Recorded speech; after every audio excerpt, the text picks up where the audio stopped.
নমস্কার বন্ধুরা, তিয়াসাস রেসিপিতে সকলকে স্বাগত জানাই। আজ নিয়ে এসেছি আলু পটলের দারুণ একটা টেস্টি রেসিপি। যে কোনো দিনে বা যে কোনো নিরামিষ দিনে এই রেসিপিটা আপনারা বানিয়ে নিতে পারেন। এর স্বাদ একেবারে অসাধারণ। তো আমার আজকের রেসিপি হলো পটলের নিরামিষ কোরমা। যে কোনো আমিষ রেসিপিকে কিন্তু এই নিরামিষ পটলের রেসিপিটা হার মানায়। আর এই রেসিপিটা বানানো খুব সহজ।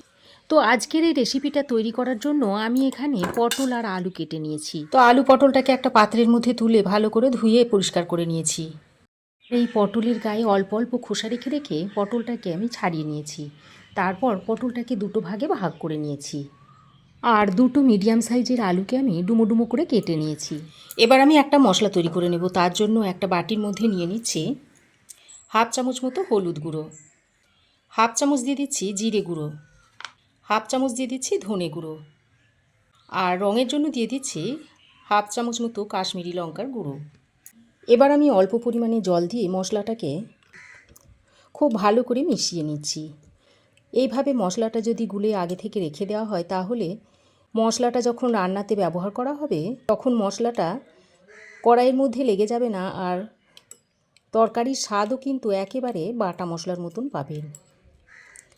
তো খুব ভালো করে মিশিয়ে নিয়েছি। এবার এটাকে এক সাইডে রেখে দিচ্ছি। এবার একটা কড়াই গরম করে দিয়ে দিচ্ছি সর্ষের তেল। তেলটা হালকা একটু গরম করে নিয়ে এর মধ্যে দিয়ে দিচ্ছি সামান্য পরিমাণে একটু নুন, আর খুব সামান্য পরিমাণে দিয়ে দিচ্ছি একটু হলুদের গুঁড়ো। হলুদের গুঁড়ো দেওয়ার পরেই আমি কেটে রাখা পটলগুলো এর মধ্যে দিয়ে দিচ্ছি। আর এই তেলের মধ্যে খুব বেশি হলুদের গুঁড়ো দিলে হবে না, অল্প সামান্য পরিমাণে একটু হলুদের গুঁড়ো দিয়েছি। আর বেশি পরিমাণে হলুদের গুঁড়ো হয়ে গেলে তেলটা আবার কালো হয়ে যাবে। এবার পটলটা দিয়ে একটু লালচে করে ভেজে নেব। এবার এই পটলের মধ্যে এরকম একটু হালকা কালার এসে গেলে এর মধ্যে কেটে রাখা আলুগুলোকে দিয়ে দিচ্ছি। এবার আলুগুলোকে দিয়ে পটলের সঙ্গে আবারও ভালো করে ভেজে নিতে হবে। দিয়ে একবার নাড়াচাড়া করে মিশিয়ে নিয়ে এবার একটা ঢাকনা লাগিয়ে আলু আর পটলটাকে একসঙ্গে করে ভেজে নিতে হবে। ঢাকা দিয়ে আমি বেশ কিছুক্ষণ আলু আর পটলটাকে দেখুন খুব ভালো করে ভেজে নিয়েছি। এবার এই আলু আর পটলটাকে তুলে নিচ্ছি। তেল থেকে এইভাবে ছেঁকে একটু তুলে নিতে হবে।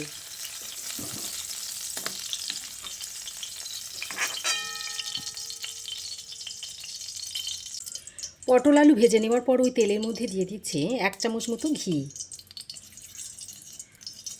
আর এই ঘিটা দিলে কোরমার স্বাদ গন্ধ খুবই ভালো হবে। ঘিটা মেল্ট হয়ে এলে এর মধ্যে দিয়ে দিচ্ছি গোটা গরম মশলা। এর মধ্যে আছে এলাচ, লবঙ্গ, দারচিনি। সামান্য পরিমাণে দিয়ে দিচ্ছি গোটা জিরে। এবার গোটা গরম মশলা আর জিরেটা দিয়ে তেল ঘিয়ের মধ্যে ভালো করে ভেজে নিয়েছি। তারপর এর মধ্যে দিয়ে দিচ্ছি আদা আর কাঁচা লঙ্কা বাটা। 1 ইঞ্চ মতো আদার টুকরো আর একটা কাঁচা লঙ্কাকে একসঙ্গে জল দিয়ে ভালো করে বেটে নিয়েছি, সেটা এখানে দিয়ে দিয়েছি। তো আদা কাঁচা লঙ্কাটা ফোড়নের সঙ্গে কিছুক্ষণ ভেজে নিতে হবে। আদা কাঁচা লঙ্কাটা দিয়ে ফোড়নের সঙ্গে বেশ কিছুক্ষণ ভেজে নেওয়ার পর এবার এর মধ্যে যে মশলাটা গুলে রেখেছিলাম সেটা দিয়ে দিচ্ছি। এবার আবারও সব কিছুকে একসঙ্গে খুব ভালো করে কষিয়ে নিতে হবে, যাতে গুঁড়ো মশলার কাঁচা গন্ধটা একদম চলে যায়। গুঁড়ো মশলার কাঁচা গন্ধ থাকলে তরকারিটা খেতে ভালো হবে না। গুঁড়ো মশলাটা দিয়ে আবারও কিছুক্ষণ কষিয়ে নেওয়ার পর এর মধ্যে দিয়ে দিচ্ছি টমেটো পেস্ট। একটা মিডিয়াম সাইজের টমেটো আমি পেস্ট করে নিয়েছিলাম, সেটা এখানে দিয়ে দিয়েছি। টমেটোর পেস্টটা দিয়ে আবারও মশলার সঙ্গে খুব ভালো করে কষিয়ে নিতে হবে, যাতে টমেটোর কাঁচা গন্ধটা চলে যায়। এবার আমি 2 চামচ মতো দই আর 4-5টা মতো কাজু একসঙ্গে করে বেটে নিয়েছি, দিয়ে সেটা এখানে দিয়ে দিলাম। এই পর্যায়ে গ্যাসের ফ্লেমটাকে একদম লোতে রেখে দিয়েছি। তারপর কাজু আর দইয়ের পেস্টটা দিয়ে দিলাম, তা না হলে মশলাটা ফেটে যাবে। তো দই ও কাজুর পেস্টটা দিয়ে আবার ও মশলার সঙ্গে খুব ভালো করে মিশিয়ে নিচ্ছি। খুব ভালো করে নেড়েচেড়ে মিশিয়ে নেওয়ার পর গ্যাসের ফ্লেমটাকে আবারও আমি বাড়িয়ে দিয়েছি। তারপর মশলাটাকে আরও কিছুক্ষণ কষিয়ে নিচ্ছি। বেশ কিছুক্ষণ ভালো করে কষিয়ে নেওয়ার পর এবার আমি যে আলু আর পটলটা ভেজে রেখেছিলাম সেটা এখানে দিয়ে দিচ্ছি। সঙ্গে স্বাদ মতো নুন আর একটু চিনি দিয়ে দিচ্ছি। কোরমা যেহেতু একটু মিষ্টি মিষ্টি হয় তাই চিনিটা দিয়ে দিলাম। এবার আলু আর পটলটাকে মশলার সঙ্গে খুব ভালো করে মিশিয়ে নিচ্ছি। বন্ধুরা, আমার এই আজকের রেসিপি যদি আপনাদের ভালো লাগে তো অবশ্যই একটা লাইক দেবেন। আর তিয়াসাজ রেসিপিতে এই রকমই সহজ সরল নিত্য নতুন রেসিপি পেতে চাইলে চ্যানেলটাকে অবশ্যই সাবস্ক্রাইব করে রাখবেন। তো খুব ভালো করে নেড়ে চেড়ে মিশিয়ে নিয়ে এবার আমি একটা ঢাকনা লাগিয়ে বেশ কিছুক্ষণ সময় ধরে কষিয়ে নেব।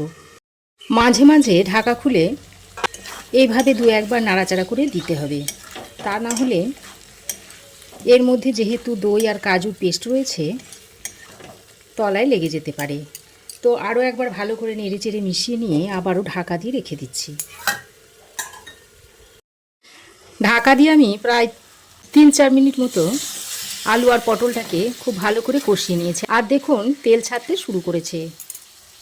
দেখতেই পাচ্ছেন যে আলু পটল ভালোভাবে সেদ্ধ হয়ে গেছে। এবার আমি এর মধ্যে ছোট বাটির 1 বাটি মতো জল দিয়ে দিচ্ছি।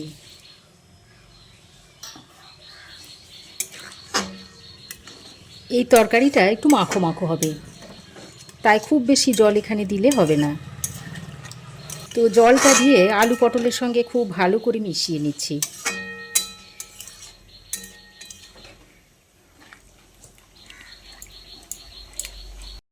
তো ভালো করে নেড়েচেড়ে মিশিয়ে নিয়ে এবার আমি আবারও ঢাকা দিয়ে 4-5 মিনিট মতো রান্না করে ঢাকা দিয়ে আমি আরও 4-5 মিনিট মতো রান্না করে নিয়েছি। আর রান্না দেখুন হয়ে এসেছে। জলটাও দেখুন অনেকটাই টেনে গেছে। আলু পটল খুব সুন্দরভাবে সেদ্ধ হয়ে গেছে আর একটা দারুণ সুন্দর গন্ধ ছড়াচ্ছে। এবার আমি সবশেষে অল্প একটু গরম মশলার গুঁড়ো আর 1 চামচ মতো ঘি দিয়ে দিচ্ছি। তারপর আবারও ভালো করে নেড়ে চেড়ে মিশিয়ে নিচ্ছি। এবার সঙ্গে সঙ্গে এটাকে একটু ঢাকা দিয়ে রেখে দিচ্ছি। এতে করে গরম মশলার ঘিয়ের ফ্লেভারটা আলু পটলের মধ্যে ভালোভাবে মিশে যাবে। তো ওইভাবে 2 মিনিট মতো আমি ঢাকা দিয়ে রেখে দিয়েছিলাম। আর রান্নাটা এখন রেডি। গ্যাসের ফ্লেম বন্ধ করে আরও কিছুক্ষণ স্ট্যান্ডিং টাইমে রাখার পর সার্ভ করে দেখাবো। তো দেখুন তৈরি হয়ে গেল দুর্দান্ত স্বাদের আলু পটলের নিরামিষ কোরমার রেসিপি। এবার এই কোরমাটা আপনারা গরম গরম ভাত, রুটি, পরোটা, লুচি সব কিছুর সঙ্গেই সার্ভ করতে পারবেন। খেতে অত্যন্ত সুস্বাদু হয়।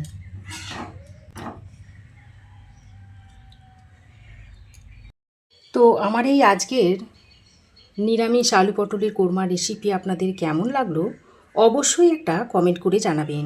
ভালো লাগলে একটা লাইক ও শেয়ার করবেন। পাশে থাকা বেল আইকনটাও অবশ্যই প্রেস করে দেবেন। আর আমার চ্যানেলে যদি নতুন হয়ে থাকেন তো প্লিজ চ্যানেলটাকে সাবস্ক্রাইব করার অনুরোধ রইল। আজ এই পর্যন্তই। আবার দেখা হবে নতুন কোনো রেসিপি নিয়ে নেক্সট এপিসোডে। সে পর্যন্ত ভালো থাকবেন, সুস্থ থাকবেন। ধন্যবাদ।